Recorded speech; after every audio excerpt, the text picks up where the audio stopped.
एक दिवशी होणार आहे। कशाचा अहंकार करते ती, कोणाला कशाला वाईट बोलते ती काय माहिती। संघ तर काय न्यायचं नाही, मातीच तर संघ येत नाही, एवढा एवढा कापड संघ येत नाही, दुसरीच पात्रात आपल्या रुपया बांधते ती, तरी सुद्धा अहंकार सुटत नाही। काय करायचं असल्या अहंकाराला ना असल्या बोलण्याला। वाईट बोलणाऱ्याला एवढं सांगायचं, जेवढं बोलायचं तेवढं बोला, जेवढं काय म्हणायचं ती म्हणा, आमच्यात काय आग लावायची ती लावा, पण तुमच्यात अशी आग लागणार आहे ती परमेश्वर सुद्धा विजवताना 10 वेळा विचार करणार आहे।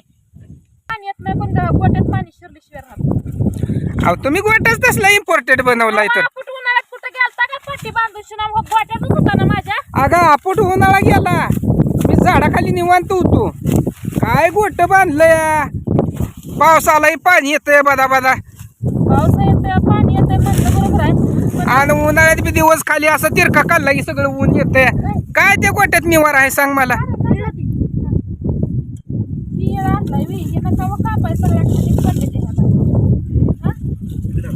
चांगला आहे कापसाचा पिंडा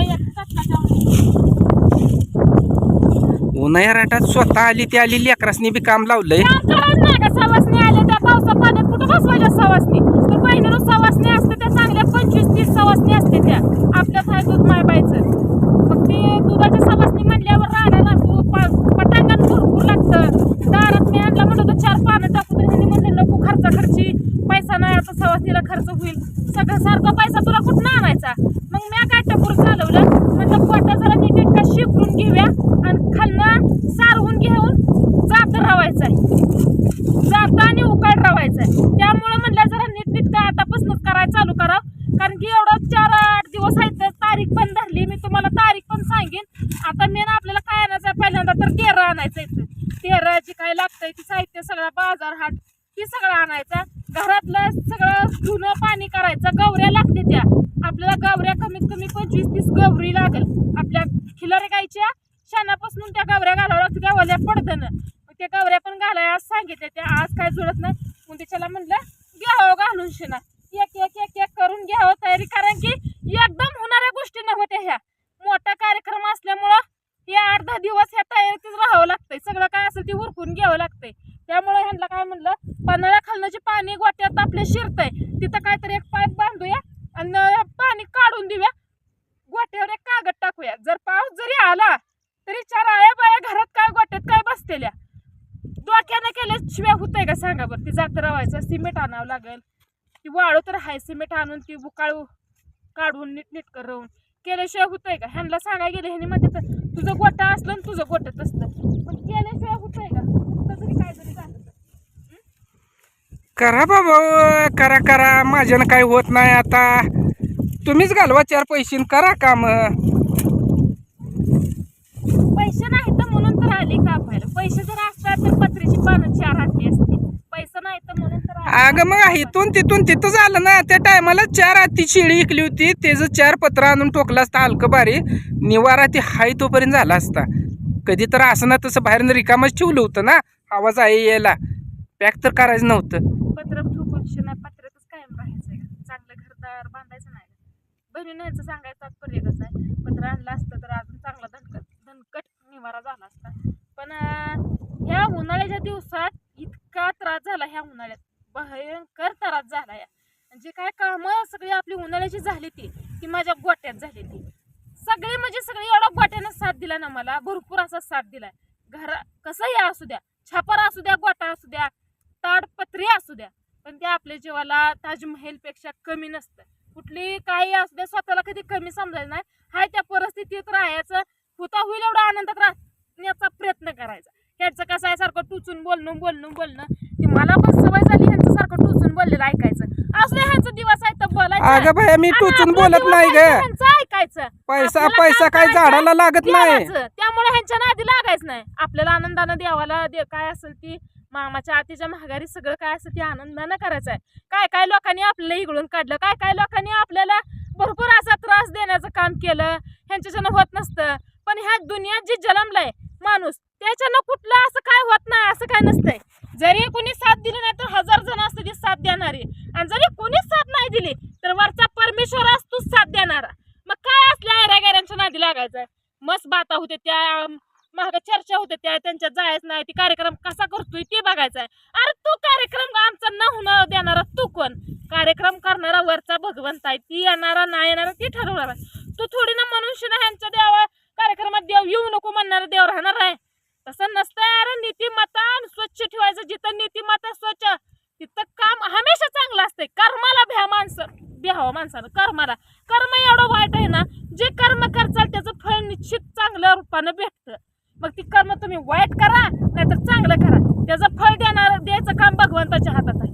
कर्माला आजकाल भिनाती, बोलायला भिनाती, निंद्या करायला भिनाती, मागं पुढे बोलायला भिनाती. आणि आजकाल काय झालंय, पुट्ट पडले ते पुट्ट पडल्यात आहे. पुट्ट हे किती दिवस चालत राहते ते तीच बघायचं आहे मला पण. माझं मामा पण तीच सांगून गेले तर अजिबात नादाला लागायचं नाही. नादाला तर लागायचं नाही त्यांच्या, पण जे आपल्याला बोलते ते ना टायमाला असं पुट्ट करून शिना गोळा होऊन शिना, त्यातली एक दोन माणसं लई नालायक आहे ती. मला आज इतकं वाईट वाटतंय का नाही खरं. पण कसं आहे, ह्याने मग तिथं नादाला लागू नको, कुणाच्या नादाला लागू नको.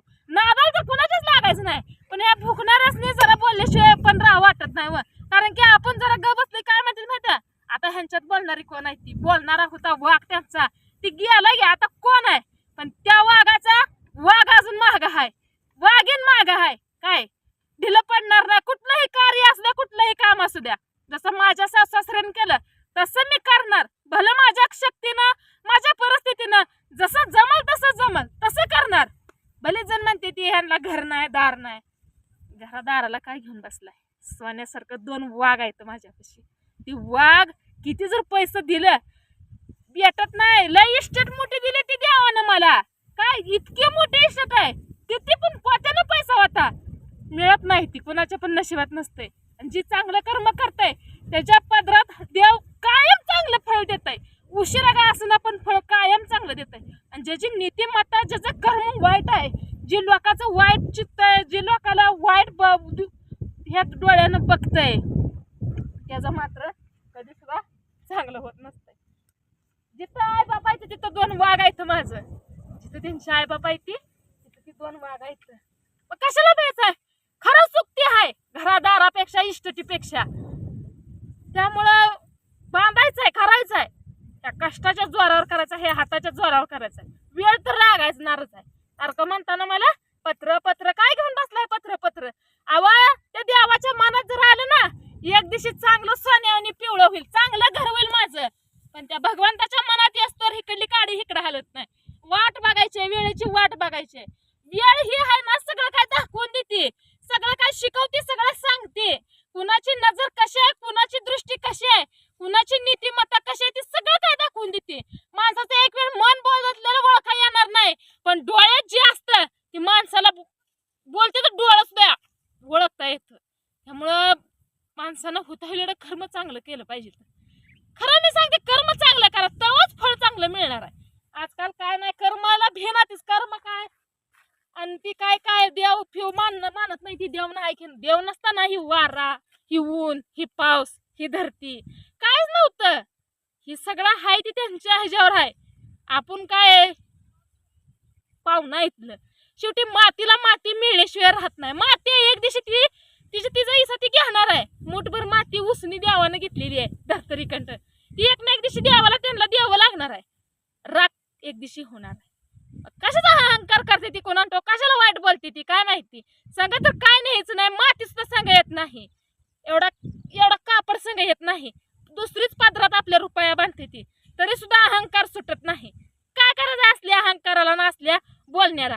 वाईट बोलणाऱ्याला एवढं सांगायचं, जेवढं बोलायचं तेवढं बोला, जेवढं काय म्हणायचं ती म्हणा. आमच्यात काय आग लावायची ती लावा, पण तुमच्यात अशी आग लागणार आहे ती परमेश्वर सुद्धा विजवताना 10 वेळा विचार करणार आहे. तुम्ही कर्म चांगलं करा.